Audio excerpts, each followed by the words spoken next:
और आज मैं आई हूँ शोर टेम्पल महाबलीपुरम में।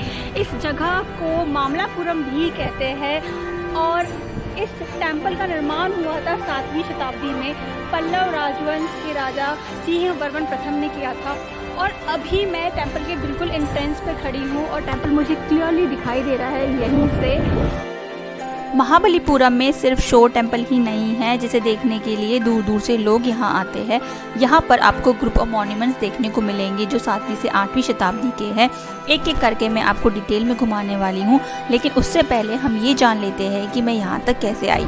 तो अभी मैं हूँ मेट्रो स्टेशन पे। ये जो आप देख रहे हैं मेट्रो स्टेशन है और अभी हम लोग जा रहे हैं गिंडी बस स्टैंड, जहाँ से हमें महाबलीपुरम जाने के लिए बस मिलेगी।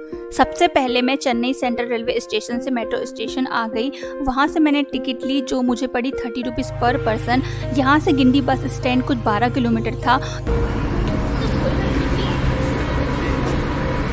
और अभी हम लोग मेट्रो में बैठ गए हैं और मुझे नहीं मालूम कितने देर में पहुँचेंगे, लेकिन शायद 10 मिनट के अंदर हम लोग पहुँच जाएंगे गिंडी बस स्टैंड पर। और वहाँ से हमें मिलेगी महाबलीपुरम के लिए बस। और अभी फ़िलहाल पूरी खाली है। मुझे लगता है कि मॉर्निंग का टाइम है, इस वजह से खाली है, पूरी खाली है।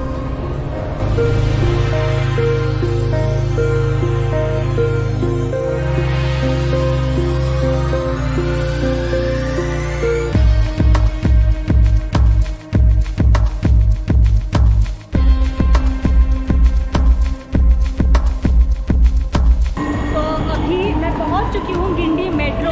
ऑलमोस्ट 10 मिनट लगा है यहाँ पर आने में। अभी यहाँ से हम लोग एग्ज़िट करते हैं और फिर हम लोग जाएंगे बस स्टैंड, जहाँ से हमें महाबलीपुरम के लिए बस मिलेगी। मेट्रो स्टेशन से कुछ 2 मिनट चलने पर ही हम पहुँच गए थे उस जगह पर जहाँ से हमें बस मिलने वाली थी।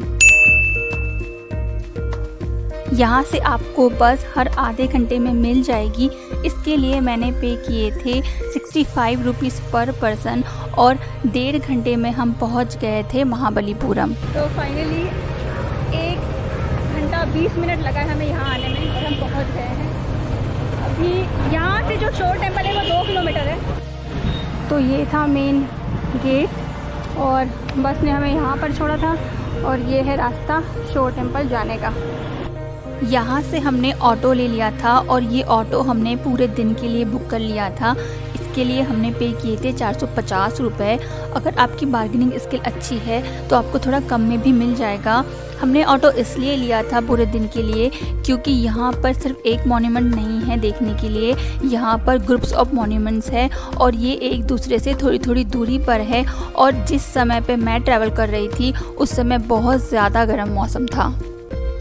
अभी हम उस जगह पर पहुंच चुके थे जहां से हमें एंट्री मिलनी थी। ये है टिकट काउंटर। अभी यहाँ से टिकट लेनी है मुझे और फिर मैं आपको बताती हूँ यहाँ लिखा है इंडियंस के लिए 40 रुपीज़ है और कैमरे के लिए मुझे पता नहीं, बताती हूँ आपको देख करके। कैमरे के लिए कोई टिकट नहीं थी और सिर्फ एक ही टिकट में आप सारे मॉन्यूमेंट्स में एंट्री कर सकते हो। बस आपको अपनी टिकट संभाल कर रखनी है।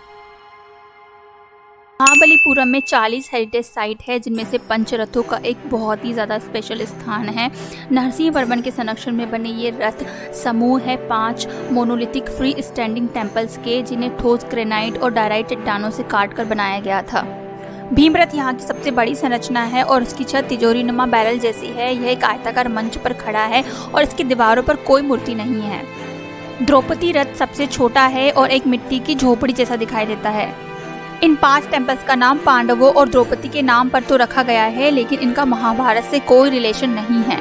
ये पंचरथ यूनिक है क्योंकि ये भारत में अपने प्रकार के शुरुआती स्मारकों में से एक है। इन सुपर स्ट्रक्चर्स को देखने से ऐसा लगता है कि यहाँ पर कलाकारों ने विभिन्न प्रकार के भविष्य के मंदिर की छत के डिज़ाइनों के साथ बहुत प्रयोग किए हैं। इसलिए जब हम पंचरथों को देखते हैं तो वो एक्चुअल में एक प्रारंभिक मध्ययुगीन लेबोरेटरी को देख रहे होते हैं, जहाँ पर कलाकारों ने एक बार रॉक कट मंदिरों को संरचनात्मक मंदिरों में बदलने का प्रयोग किया था।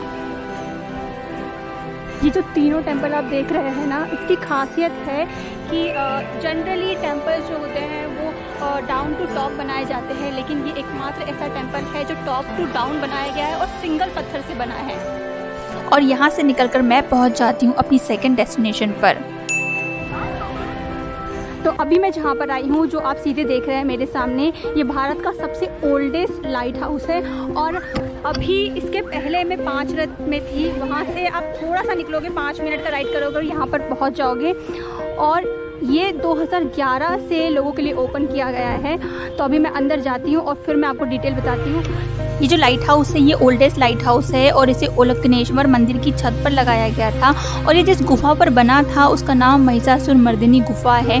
इस गुफा के ऊपर बने मंदिर को रोशनी के तौर पर इस्तेमाल किया जाता था। नया लाइट हाउस भी पुराने लाइट हाउस के पास ही है। ये जो टेम्पल है स्ट्रक्चरल टेम्पल है और इसे ग्रेनाइट पत्थरों से बनाया गया है। और इसे बनाया था पल्लव राजा महेंद्र वर्मन ने 7वीं से 8वीं शताब्दी के बीच में। ये बनके पूरी तरीके से कंप्लीट हो गया था। अभी फिलहाल इसका बाहरी स्ट्रक्चर ही मौजूद है। और यही है वो महिषासुरमर्दिनी गुफा जिसके बारे में मैं अभी बात कर रही थी और जिसके ऊपर मैं अभी गई थी, जहाँ पर टेम्पल है और टेम्पल पर ही लाइट हाउस बनाया गया था। ये जो आप मेरे सामने देख रहे हैं ये टेम्पल है और उसके टॉप पर अभी मैं थोड़ी देर पहले गई थी। और जैसे ही आप इसके नीचे आओगे, इधर साइड में आपको दिखेगा लाइट हाउस। अभी इस लाइट हाउस के अंदर मैं जाने वाली हूँ। पहले मैं जाती हूँ और फिर मैं आपको बताती हूँ।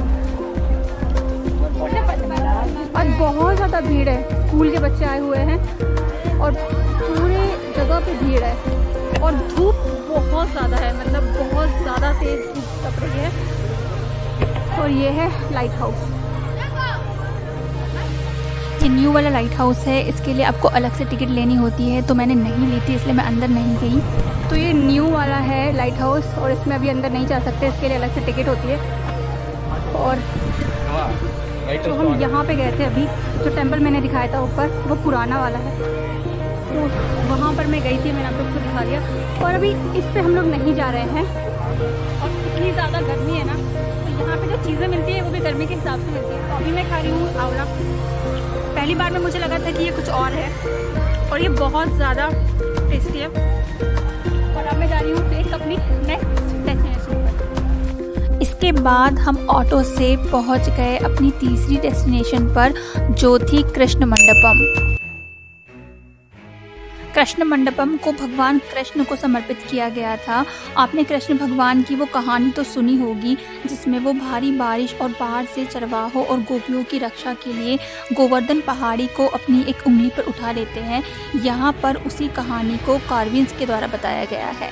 और इन बेहतरीन नक्काशी को देखने के बाद यहाँ से थोड़ा चलने पर मैं पहुँच जाती हूँ कृष्णा जो आप बटरफॉल। मेरे सामने देख रहे हैं, कृष्णा मंडपम से थोड़ा सा अगर आप चल के आएंगे तो आपको ये दिखाई देगा सबसे बिगेस्ट रॉक।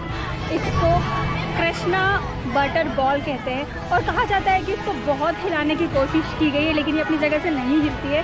और कोई भी इसका रीज़न नहीं बता पाया है कि ऐसा क्यों होता है, बिकॉज आप खुद ही देखिए कि इसकी पोजीशन कैसी है। और ये बिल्कुल ऐसी की ऐसी ही खड़ी है, सालों से ऐसी की ऐसी खड़ी हुई है। तो कोई भी नहीं बता पाया है कि ऐसा क्यों होता है। ये जो रॉक आप देख रहे हैं ये लगभग 6 मीटर लंबी, 5 मीटर चौड़ी और इसका जो वज़न है वो 250 टन है। तो आप इमेजिन कर सकते हैं कि कितना ज़्यादा बड़ा और कितना ज़्यादा विशाल है। पल्लव राजा नरसिंह वर्मन, तमिल राजा राजा चोल ने भी इस विशाल पत्थर को हटाने के कई असफल प्रयास किए थे।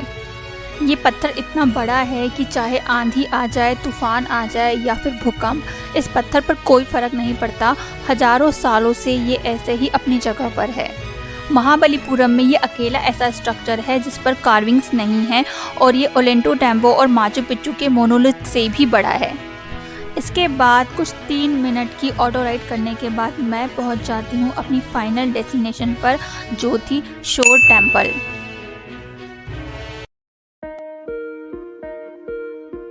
दुनिया की सबसे बड़ी खाड़ी में से एक बंगाल की खाड़ी के किनारे ये टेम्पल मौजूद है।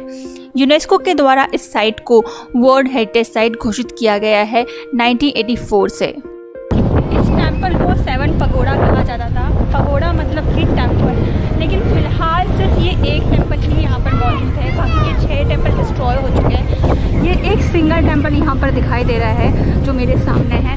और इस टेम्पल के अंदर कोई मूर्ति नहीं है। यहाँ पर लोग आते हैं यहाँ की हिस्ट्री जानने के लिए और यहाँ पर एक शांति अनुभव करने के लिए। आप देख सकते हैं कितना ज़्यादा खूबसूरत है। यह टेम्पल कई खूबसूरत पत्थरों और ब्लॉक्स ऑफ ग्रेनाइट से बना है और जैसे ही आप शोर टेम्पल को देखते हैं आपको दिखाई देते हैं प्रकरा, जो कि दीवार है जिस पर नंदी बैठे हुए दिखाई देते हैं। इसकी कोई हिस्ट्री क्लियर नहीं है। कहते हैं कि पहले यहाँ पर फोर्ट हुआ करता था। जैसे ये जगह इकोनॉमिकली ग्रो करती गई वैसे वैसे ही उसके साथ ही यहाँ पर जो मॉन्यूमेंट है जो आप दिखाई दे रहे हैं उभर कर आए और इस जगह की जो स्थापना हुई थी वो 7वीं शताब्दी में की थी। पल्लव राजा महेंद्रवर्मन फर्स्ट ने की थी। इन्हीं के नाम पर इस जगह को मामल्लपुरम भी कहा जाता था क्योंकि राजा को मामल्ल नाम से पुकारा जाता था। 2004 की सुनामी ने मंदिर और आसपास के बगीचे को तबाह कर दिया था। शोर टेम्पल को ज़्यादा नुकसान नहीं हुआ था क्योंकि जल का स्तर कुछ ही मिनटों में अपने सामान्य स्तर पर लौट आया था। कुछ सालों में मंदिर परिसर में काफ़ी ब्यूटिफिकेशन हुआ है ताकि पर्यटक यहाँ पर एंजॉय कर सकें।